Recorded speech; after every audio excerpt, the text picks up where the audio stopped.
Comment soigner une blessure naturellement sans se rendre à l'hôpital? Bonjour et bienvenue dans cette vidéo. Lorsque nous étions plus jeunes et que lors de nos différentes opérations champêtres, on concédait une blessure, grand-mère avait l'habitude d'appliquer sur notre blessure une herbe. L'herbe en question concourait à l'arrêt systématique du saignement de la blessure, à la diminution considérable de la douleur et à la guérison progressive de notre blessure. Alors, lors de nos différentes opérations aujourd'hui, un membre de notre équipe s'est fait blesser par la machette et on a appliqué l'astuce en question. Et l'idée m'est donc venue de partager l'astuce en question et surtout l'herbe dont il s'agit avec vous.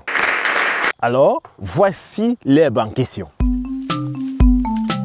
D'après mes recherches, cette herbe a pour nom scientifique Aldama à feuilles dentelées. Aldama à feuilles dentelées, vous tapez tout simplement Aldama à feuilles dentelées sur Google, ça va directement vous diriger vers cette herbe. Donc lorsqu'elle fleurit, elle a justement une fleur jaune, comme vous pouvez le constater. Pour les personnes qui ont des voisins Tchang, parce que nous sommes au Cameroun, dans un village qu'on appelle Tchang, il faut tout simplement leur demander de vous montrer le chien carné, parce que c'est comme ça que notre grand-mère appelait, et c'est aussi comme ça qu'on appelle au village le chien carné. C'est de ça qu'il s'agit, Aldama à feuilles dentelées. Donc cette herbe, d'après les recherches que j'ai menées, il s'agit tout simplement d'un antiseptique et d'un anti-inflammatoire très puissant que vous pouvez chercher. Et cette herbe se trouve en quelque sorte un peu de partout, dans presque tous les champs. Vous allez la retrouver et c'est une herbe assez résistante parce que nous sommes ici presque à la fin de la saison sèche, mais comme vous pouvez constater, l'herbe est là toute fraîche, elle ne meurt pas. Donc comment utiliser Aldama à feuilles dentelées sur la blessure? Nous allons donc vous montrer tout de suite et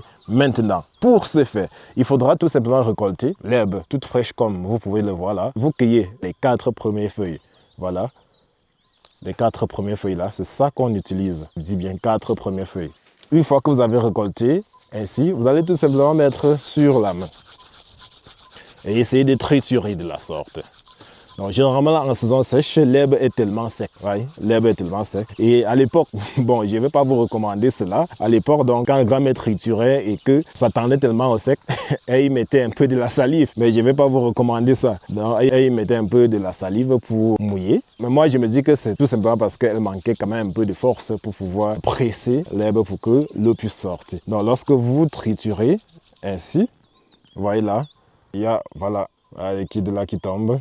C'est dans ces liquides-là qu'après avoir trituré de la sorte, vous allez appliquer sur votre blessure. Donc cette eau-là va nous servir d'antiseptique et d'anti-inflammatoire. Voici comment grand-mère utilisait. Dans certains cas, après avoir trituré de la sorte, elle pouvait tout simplement appliquer les gouttes sur la blessure et laisser. Ça, c'est si la surface est très réduite et la blessure n'est pas profonde. Au cas où on avait affaire à des blessures profondes causées soit par la houe, soit par la machette, après avoir fait l'opération précédente sur l'herbe, grand-mère tout d'abord utilisait une partie pour faire un nettoyage systématique de la blessure. Donc, une fois le nettoyage systématique fait, le saignement s'arrêtait de façon absolue et de façon définitive. Une fois donc le saignement arrêté, elle prenait donc la deuxième partie là pour déposer sur la plaie, appuyer un peu et puis elle utilisait tout simplement un tissu déchiré de son habit, sur son pagne et consort, tout simplement pour attacher et nous permettre de continuer le travail jusqu'à la fin de la journée. Et je précise que avec ça aussi, on faisait le pansement. Donc presque tous les jours, on changeait ceci matin et soir. Parce que au village, quand même, on en trouvait un peu de partout. On a des petits jardins, on a des petits champs un peu aux alentours de la maison là. Et du coup, on trouvait en quelque sorte de l'herbe un peu de partout. C'est donc comme ça que nous utilisions Aldama pour soigner nos blessures sans jamais aller en pharmacie chercher quoi que ce soit, ou bien sans jamais aller dans un hôpital. Donc je vous donne ce conseil là. Si vous êtes par exemple au travail, à la cuisine, vous êtes en train de marcher, vous vous faites blesser par je ne sais pas quoi, un morceau de bois, une lame de rasoir et bien d'autres, il faudra tout simplement chercher Aldama et puis vous appliquer sur votre blessure. Maintenant, quelques exceptions sont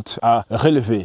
Il faut préciser que si vous aviez quand même une blessure intense, peut-être causée par une brûlure, il faut vous rendre à l'hôpital. La précision doit être faite. Ceci était utilisé pour des simples blessures de surface. Donc si votre blessure est vraiment en profondeur, s'il vous plaît, rendez-vous à l'hôpital. On va peut-être faire un pansement bien profond là-bas et même coudre la blessure. Parce que si la blessure est profonde de telle sorte que c'est en cousant qu'on va résoudre le problème, vous utilisez l'herbe, ça ne pourra vraiment pas vous aider. Donc je précise que c'était pour des petites blessures. La surface pour pouvait être grande, même une superficie de 4 à 5 cm². Si la blessure est ouverte ainsi, sur une superficie de 4 à 5 cm², on utilisait ça. Et je vais vous rassurer que cette astuce marchait parce que en fonction de la blessure, dès le 3e jour de l'application de cette herbe, on avait presque plus de blessures en fonction, bien sûr, de l'intensité. Donc, on assistait à une guérison évolutive pour certaines blessures et à une guérison totale pour d'autres. Donc, c'est une astuce marchant très bien.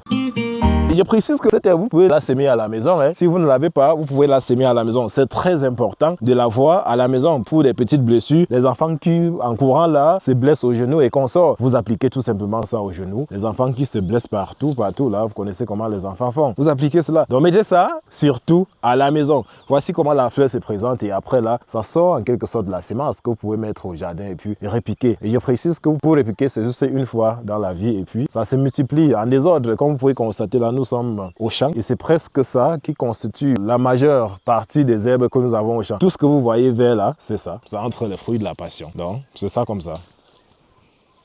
Tout ça, c'est ça. Voilà. Donc, un peu de partout là, c'est ça. Voilà vraiment un médicament très puissant qui est presque gratuit. Voilà, merci d'avoir regardé. Surtout, passez la commande des semences de fruits de la passion. Les semences sont déjà presque disponibles. Voilà les semences en pépinière qui veulent déjà chercher à produire. Voilà. Parce que nous avons des semences vraiment magiques. Cette semence cherche déjà à produire. Passez les commandes des semences du fruit de la passion et puis on vous expédie. Que vous soyez à Douala, Yaoundé ou bien à Burkina Faso, Côte d'Ivoire, Bénin, vous passez la commande. On va vous envoyer en graines bien sûr parce que les plantes c'est pour ceux qui sont au Cameroun. Les graines c'est pour ceux qui sont hors du Cameroun. Les semences d'Artémédia aussi sont bientôt disponibles.